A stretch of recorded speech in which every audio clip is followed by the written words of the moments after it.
પહોંચ્યા હોવાની જાણકારી અત્યારે મળી રહી છે। એક તરફ જે આંકડાઓ છે તે હવે સ્થિર થઈ રહ્યા છે અને એવામાં હવે ભારતીય જનતા પાર્ટીના નેતાઓ કમલમ પહોંચી રહ્યા છે। થોડીવારમાં મુખ્યપ્રધાન પણ પહોંચી રહ્યા છે અને અત્યારે જાણકારી મળી રહી છે CR પાટીલ કે તેઓ પણ અત્યારે કમલમ પહોંચ્યા છે।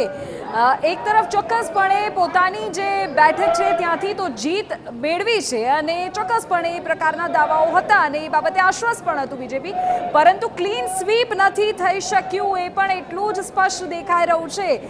ગેનીબેન સતત ને સતત જે તેમની જે લીડ છે તેમાં વધારો થઈ રહ્યો છે ને તેઓ પણ સત્યમેવ જયતે એ પ્રકારનું તેમની રિએક્શન પણ સામે આવી ગયું છે। CR પાટીલ અત્યારે કમલમ પહોંચ્યા છે। કાર્યકર્તાઓનો જમાવડો છે 370 પ્લસ 400 પાર અને 5 લાખની લીડ। આ ત્રણેય દાવાઓ વચ્ચે ચિત્ર અત્યારે અલગ છે અને CR પાટીલના ચહેરા પર એક સ્મિત છે, કારણ કે જે જવાબદારી આપી હતી કેન્દ્રીય નેતૃત્વ એટલે કે કેન્દ્રીય મોવડી મંડળે અને તે જીતમાં 90% સુધી તેઓ સફળ થયા છે। એક સીટ રહી ગઈ છે, એક સીટ તેઓ ચૂકી ગયા છે લીડમાં પરિવર્તિત કરવામાં, કારણ કે હાલ તો ગેનીબેન ઠાકોરનું નામ વિન પોઝિશન તરીકે આપણે જોઈ રહ્યા છીએ। જોકે આંકડો આવશે ઇલેક્શન કમિશનનો ત્યારે એ જ ચિત્ર લગભગ સ્પષ્ટ થવાનું જ છે। પણ CR પાટીલ કમલમ ખાતે પહોંચ્યા, નારા લાગી રહ્યા છે, અલગ અલગ જય શ્રી રામના નારા સંભળાઈ રહ્યા છે। આ ઉત્સાહ કદાચ થોડોક વિસરી ગયો છે, કદાચ બમણો હોત જો આંકડો એકલા હાથે 272 પ્લસ થઈ ગયો હોત દેશમાં, એટલે કે બીજેપી પ્લસ હોત તો। પણ 295 NDA બતાવે છે અને 240ની આસપાસ બીજેપી એકલા હાથે સરકાર બનાવતી હાલ તો દેખાતી નથી। પણ હવે અસલ જે કૂટનીતિ છે તે શરૂ થવાની છે। હવે શું થવાનું છે, કયા સોગઠા ગોઠવવામાં આવે છે અને તેના માટે મોવડી મંડળ દ્વારા એટલે કે કેન્દ્રીય શીર્ષ નેતૃત્વ અલગ અલગ એ પ્રયાસોમાં પણ લાગી ચૂક્યા હશે કે કમસે કમ જે લોકો આપણી સાથે હતા એ લોકો છૂટા ના પડે।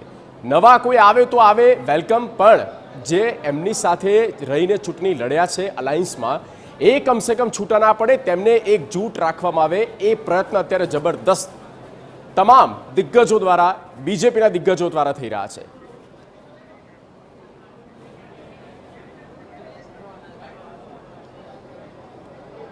તો ગેનીબેન ઠાકોરની વાત કરીએ, બનાસકાંઠા સીટ ઉપર અત્યારે સૌ કોઈની નજર ત્યાં ખેંચાઈ છે અને નજર ત્યાં જ, કારણ કે કોંગ્રેસે આ સીટ હાંસલ કરી છે।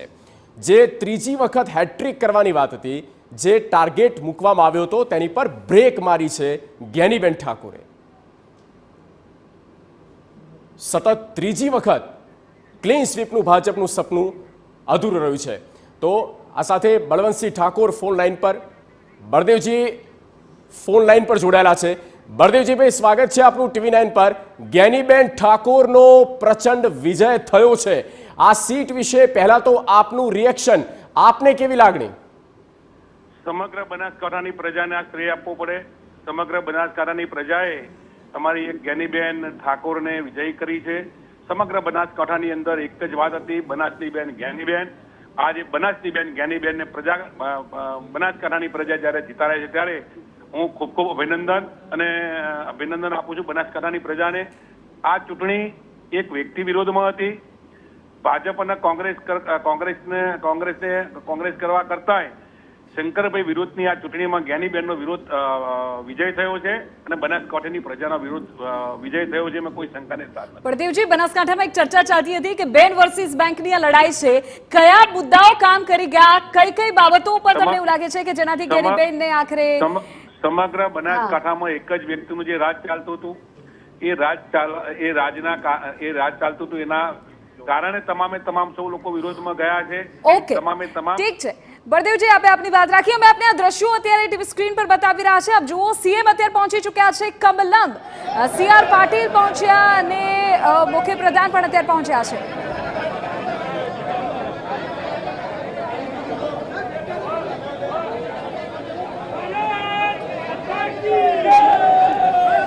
કમલમથી આ સીધા દ્રશ્યો આપણી ટીવી સ્ક્રીન પર છે અને આપ જુઓ કે અત્યારે ભારતીય જનતા પાર્ટીના પ્રદેશના મુખ્ય નેતાઓ હવે પહોંચી રહ્યા છે કમલમ।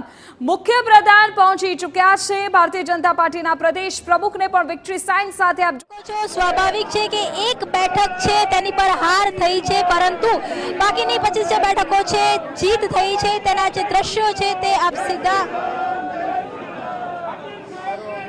સીધા દ્રશ્યો છે આપ કમલમના જોઈ શકો છો કે જે રીતે મુખ્યપ્રધાન છે તેની સાથે જ ભાજપના પ્રદેશ પ્રમુખ CR પાટીલ છે તે પણ અહીંયા પહોંચી ચૂક્યા છે. પહેલી વખતે ક્લીન સ્વીપ છે તે ભાજપની નથી થઈ, હેટ્રિક છે તે ભાજપ દ્વારા નથી કરવામાં આવી. બનાસકાંઠામાં કોંગ્રેસે ખાતું ખોલાવ્યું છે, જ્ઞાનીબેન ઠાકોરની જીત થઈ છે, પરંતુ આ તમામની વચ્ચે ભાજપના પ્રદેશ પ્રમુખ CR પાટીલ અને તેની સાથે જ મુખ્યપ્રધાન ભૂપેન્દ્ર પટેલના દ્રશ્યો આપ જોઈ શકો છો કે સીધા તે કમલમ પહોંચ્યા છે અને થોડી જ વારની અંદર જે પ્રેસ કોન્ફરન્સ છે પ્રેસ કોન્ફરન્સને સંબોધિત કરશે.